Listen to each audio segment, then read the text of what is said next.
Hallelujah. स्वागत है आप सबका मेरी भविष्यवाणियों की पुस्तक में। तो आइए हम आज के पवित्र वचन को पढ़ेंगे जो कि परमेश्वर के दास प्रेरित अंकुर यूसुफ नरूला जी के द्वारा लिखा गया है। परमेश्वर की योजना में आशीष, जैसा कि योना की पुस्तक अध्याय 1 उसकी 2 और 3 आयत में लिखा है, उठकर उस बड़े नगर नीनवे को जा और उसके विरुद्ध प्रचार कर, क्योंकि उसकी बुराई मेरी दृष्टि में बढ़ गई है। परंतु योना यहोवा के सम्मुख से तरशीश को भाग जाने के लिए उठा और याफा नगर को जाकर तरशीश जाने वाला एक जहाज पाया और भाड़ा देकर उस पर चढ़ गया कि उनके साथ यहोवा के सम्मुख से तरशीश को चला जाए। मेरे प्रियो, याद रखें, परमेश्वर की योजनाएं और उसकी कल्पनाएं आपके भले के लिए हैं, क्योंकि परमेश्वर की योजना को समझने, मानने और उसके अनुसार चलने में ही आपकी आशीष छुपी होती है। मेरे प्रियो, जब हम बाइबल में योना नबी की किताब में योना नबी के बारे में पढ़ते हैं तो लिखा है कि परमेश्वर ने उससे कहा कि जाकर नीनवे शहर में मेरे बारे में लोगों को बता, ताकि वह अपने पापों से मन फिराए। पर योना नबी ने परमेश्वर की बात को नहीं माना और अनसुना करके वह तरशीश को चला गया।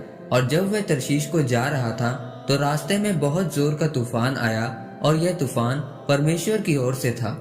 जब जहाज में बैठे सभी लोगों ने चिट्ठी डाली कि यह मुसीबत किसकी वजह से आई है, तो लिखा है कि चिट्ठी योना के नाम पर निकली और उन्होंने उसे उठाकर समुद्र में फेंक दिया। और फिर एक बहुत बड़े मत्स्य के पेट के अंदर योना चला गया और 3 दिन और रात उसके पेट में रहा। मेरे प्रियो, परमेश्वर की आज्ञा को ना मानकर योना कितनी बड़ी मुसीबत में फंस गया। परमेश्वर की योजना योना को मारने की नहीं थी, बल्कि परमेश्वर उसे समझाना चाहते थे कि मेरी योजना तेरे लिए भली है और उसे पूरा कर। मत्स्य के पेट में परमेश्वर ने उसे बचा कर रखा था और जब योना ने परमेश्वर से प्रार्थना की तो परमेश्वर ने उसे बाहर निकाला और तब वह परमेश्वर का वचन सुनाने के लिए नीनवे को गया। मेरे प्रियो, आज बहुत सारे लोग ऐसा करते हैं कि जो वह सोच रहे हैं वही सही है, वह अपनी मनमानी करते हैं।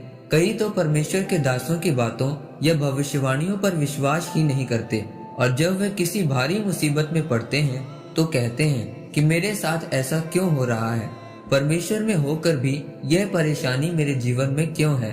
वह समझ नहीं पाते क्योंकि वे परमेश्वर की योजना के अनुसार नहीं, अपनी मर्जी के अनुसार चलते हैं। जैसे योना को परमेश्वर बोल रहे हैं कि नीनवे जा और वह अपनी इच्छा से तरशीश जा रहा है। इसलिए मेरे प्रियो, परमेश्वर की योजना और उसकी मर्जी के अनुसार चलो, क्योंकि परमेश्वर की योजना को मानने, समझने और उसके अनुसार चलने में ही आपकी चंगियाई, छुटकारा और आशीष छुपी हुई है। क्योंकि परमेश्वर ही है जो आपके लिए सबसे उत्तम सोचता है और हमेशा आपको बढ़िया देता है।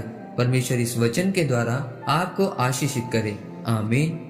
आइए परमेश्वर के दास के द्वारा लिखी गई इस अंगीकार को आप मेरे साथ एक मन होकर करें। सर्वशक्तिमान परमेश्वर, इस वचन के लिए मैं आपका धन्यवाद करता हूँ। पिता, मैं अंगीकार करता हूँ कि मैं आपकी मर्जी और योजना के अनुसार चलूंगा, क्योंकि मैं जान चुका हूँ कि आपकी योजनाएं मेरे भले के लिए हैं। प्रभु यीशु मसीह के नाम में आमीन। परमेश्वर आप सबको आज के वचन के ऊपर मनन करने के द्वारा आशीषित करे। आमीन।